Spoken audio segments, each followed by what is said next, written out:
ഒത്തിരി പ്രാവശ്യം സിഡ്നിയിൽ വന്നിട്ടുണ്ടെങ്കിലും നൈറ്റ് സിറ്റി ലൈറ്റ് കാണാൻ വന്നത് ആദ്യമായിട്ട് കേട്ടോ. എന്തായാലും ഈ പ്രാവശ്യം അത് പൊളിച്ചു. ഒരു ഒന്നൊന്നര സംഭവം തന്നെ കേട്ടോ.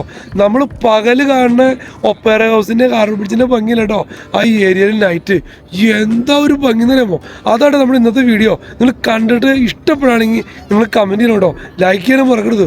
അടിപൊളിയാണ്.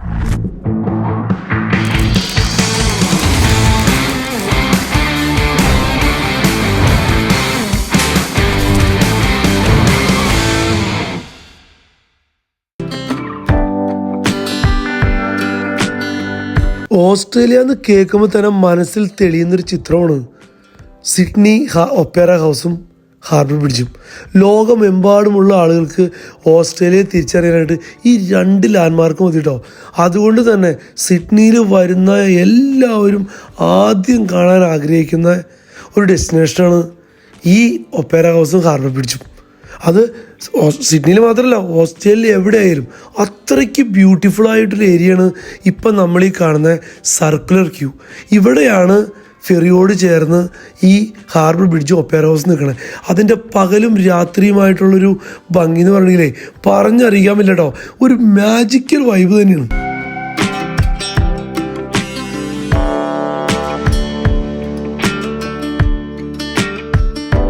വീഡിയോയുടെ തുടക്കത്തിൽ പറഞ്ഞ പോലെ പകൽ സമയത്തൂടെ പല പ്രാവശ്യം വന്നിട്ടുണ്ടെങ്കിലല്ലേ രാത്രി സർക്കുലർ ക്യൂവും ഒപ്പേറ ഹൗസും ഹാർബർ ബ്രിഡ്ജിൻ്റെ ഒക്കെ ഒരു ഭംഗിയില്ലേ അത് പറഞ്ഞറിയിക്കാൻ പറ്റില്ല കേട്ടോ. ലൈറ്റ് തെളിയുമില്ലേ ഇത് വേറെ ഏതൊരു ലോകമായി മാറുന്നൊരു ഫീലാണ് നമുക്ക് കിട്ടുന്നത്. അതിൻ്റെ ആ മനോഹരമായ കാഴ്ചകൾ, രാത്രി കാഴ്ചകൾ കേട്ടോ നമ്മളിനി അങ്ങോട്ട് കാണാൻ പോണേ.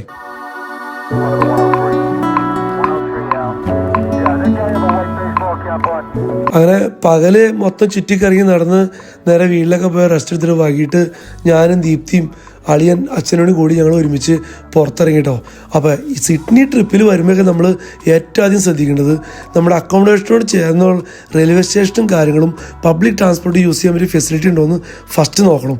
അങ്ങനെയാണെങ്കിലേ നൈറ്റൊക്കെ നേരെ ട്രെയിനിൽ കയറി വന്നിട്ടില്ലേ നമുക്ക് സർക്കുലർ ക്യൂ എന്ന് പറഞ്ഞ സ്റ്റേഷനിൽ അവിടെ വന്ന് ഇറങ്ങിയിട്ടുണ്ടെങ്കിൽ നമുക്ക് അടിപൊളിയാക്കാം. ഈ ഒരു ഏരിയയുടെ ഒക്കെ ബ്യൂട്ടിയിലേ നൈറ്റ് തന്നെ നമ്മൾ ആസ്വദിക്കണം.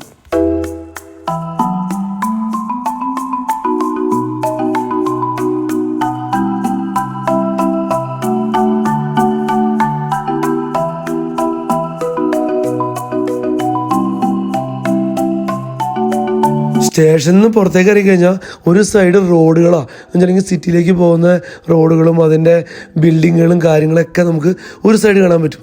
ഇപ്പുറത്തെ സൈഡ് എന്ന് പറഞ്ഞിട്ടുണ്ടെങ്കിൽ സിഡ്നിയിലെ തന്നെ ഏറ്റവും ഫേമസ് ആയ വാട്ടർ ഫ്രണ്ട് ലൊക്കേഷനാണ് ഈ സർക്കുലർ ക്യൂ. ഇവിടെയാണ് സിഡ്നി ഹാർബർ ഉള്ളത്, ഹാർബർ ബ്രിഡ്ജ്, അതേപോലെ ഒപ്പേറ ഹൗസൊക്കെ. അതുപോലെ തന്നെ രാത്രി സിറ്റി ലൈഫ് എന്ന് പറഞ്ഞെങ്കിലേ ആ ഫെറി മൂവ്മെൻറ്റ്സും ഹാർബർ റിഫ്ലക്ഷനും എല്ലാം ചേർത്തൊരു സർക്കുലർ ക്യൂ എന്ന് പറഞ്ഞെങ്കിലേ ഒരു മാജിക്കൽ വൈബും കിട്ടും. ഫാമിലിയൊക്കെ ആയിട്ട് വന്നിരുന്ന് റിലാക്സ് ചെയ്യാനും അതുപോലെ തന്നെ ഫോട്ടോസ് എടുക്കാനും ഒത്തിരി റെസ്റ്റോറൻറ്റുകളും കഫേകളുണ്ട്. അവിടെ വന്ന് ഫുഡൊക്കെ കഴിക്കാൻ പറ്റി റിലാക്സ് ചെയ്യാൻ പറ്റി ഒരു എന്താ പറയുക, അത് നമ്മൾ അനുഭവിച്ചു തന്നെ അറിയണം. ഒരു അടിപൊളി ഏരിയയാണ് ഈ സർക്കുലർ ക്യൂ എന്ന് പറഞ്ഞ ഈ സംഭവം.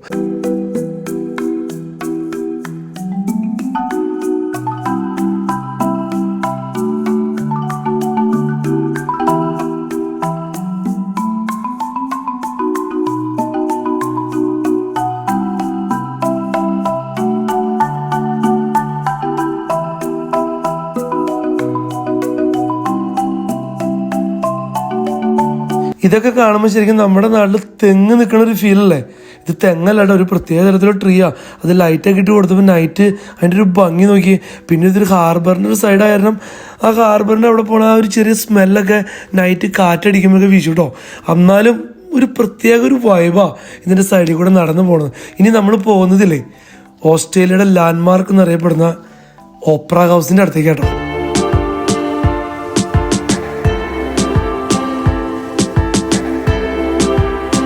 പാരീസിലുള്ള ഐഫിൽ ടവർ കഴിഞ്ഞാൽ എല്ലാവരും കാണാൻ ആഗ്രഹിക്കുന്നതും വന്ന് ഫോട്ടോ എടുക്കണ ഒരു എൻജിനീയറിങ് വിസ്മയം തന്നെയായിരുന്നു കേട്ടോ ഈ ഒപ്പറ ഹൗസ്. അതിൻ്റെ അടുത്തേക്കാണ് ഇപ്പം നമ്മൾ എത്തിയിരിക്കുന്നത്. ഇതിൻ്റെ താഴത്ത് പബ്ബുകൾ, ബാറ്, റെസ്റ്റോറൻറ്റുകളൊക്കെ ആയിട്ട് അങ്ങനെ ഒത്തിരി സംഭവങ്ങളുണ്ട്. 4 ഏക്കർ സ്ഥലത്തിലാണ് ഈ ഒപ്പേറ ഹൗസ് ഇരിക്കണത്. 1 മില്യൺ സ്വീഡിഷ് സെറാമിക് ടൈലുകൾ കൊണ്ടാണ് ഇതിൻ്റെ ചുമരുകൾ മൊത്തം പതിപ്പിച്ചിരിക്കുന്നത്.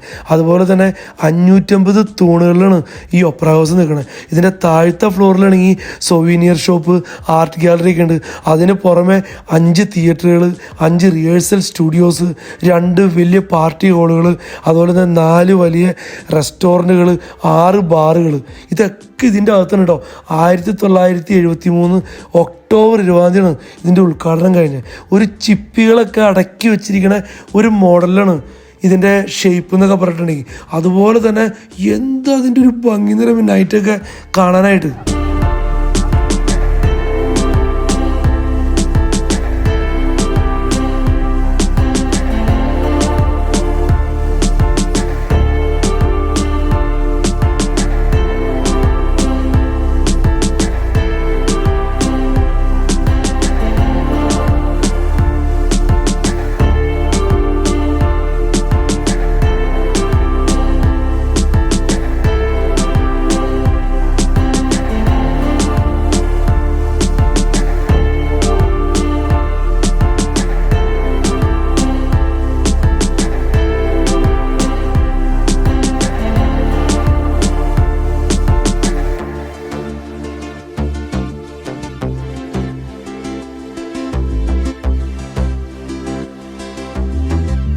അതുപോലെ തന്നെ അടുത്ത ലാൻഡ്മാർക്കാണ് നമ്മളിപ്പോൾ ഈ കാണുന്ന ഹാർബർ ബ്രിഡ്ജ്. ലോകത്തിലെ ഏറ്റവും വലിയ സ്റ്റീൽ ആർച്ച് ബ്രിഡ്ജാട്ടോ. ഇതിനകത്ത് 52,000 ടൺ സ്റ്റീൽ ഉപയോഗിച്ചാണ് ഈ ബ്രിഡ്ജ് നിർമ്മിച്ചിരിക്കുന്നത്. 1149 മീറ്റർ ലെങ്ത്തും 134 മീറ്റർ ഹൈറ്റും അതുപോലെ 49 മീറ്റർ വിഡ്ത്തുമാണ് ഈ ബ്രിഡ്ജിൻ്റെ സവിശേഷത. ഇതിൻ്റെ ഈ ബ്രിഡ്ജിൽ കൂടെ തന്നെയല്ലേ ഒരു സൈഡിൽ കൂടെ വാഹനങ്ങളിലേക്ക് പോകാനുള്ള ഡബിൾ ലൈൻസ് ഉണ്ട്, ട്രെയിൻ ലൈൻ ഉണ്ട്, പെഡസ്ട്രിയൻ വാക്ക് വേ ഉണ്ട്, സൈക്കിൾ പാത്ത് വേ ഉണ്ട്. അതുപോലെ തന്നെ ഈ ബ്രിഡ്ജിൻ്റെ മുകളിൽ കയറിയിട്ടുണ്ടെങ്കിലേ ക്ലൈംബ് ചെയ്യാനുള്ള ഒരു അഡ്വഞ്ചർ ആയിട്ടുള്ളൊരു ആക്ടിവിറ്റി കൂടി ഇതിൻ്റെ മുകളിലുണ്ടോ. അത്രയ്ക്ക് സവിശേഷതകൾ അടങ്ങിയ ഒരു ബ്രിഡ്ജാട്ടോ ഈ ഹാർബർ ബ്രിഡ്ജ്.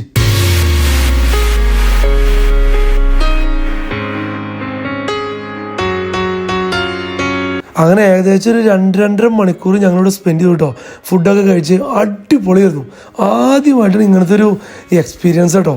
ഇതെന്തായാലും പൊളിച്ചു. എന്താ ഒരു ലൈറ്റുകൾ, നൈറ്റിൻ്റെ ബ്യൂട്ടി, അതൊരു ഒന്നൊന്നര സംഭവം തന്നെ.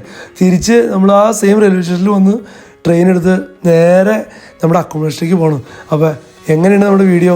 ഇഷ്ടമായെങ്കിൽ ലൈക്ക് ചെയ്യാനും ചാനൽ സബ്സ്ക്രൈബ് ചെയ്യാനും കമൻറ്റ് ചെയ്യാനും ഒന്നും മറക്കരുത് കേട്ടോ. വീഡിയോനെ കുറിച്ചുള്ള കംപ്ലീറ്റ് ഡീറ്റെയിൽസും എങ്ങനെയാണ് ഇവിടേക്ക് വരുന്നതെന്നുള്ളതൊക്കെ വീഡിയോ ഡിസ്ക്രിപ്ഷനിൽ കൊടുത്തിട്ടുണ്ട്. എന്നാൽ പിന്നെ നമുക്ക് സിഡ്നിയിലെ അടുത്ത വിശേഷങ്ങളുമായിട്ട് അടുത്ത വീഡിയോ കാണുന്നവരെ എല്ലാവർക്കും താങ്ക് യു സോ മച്ച്.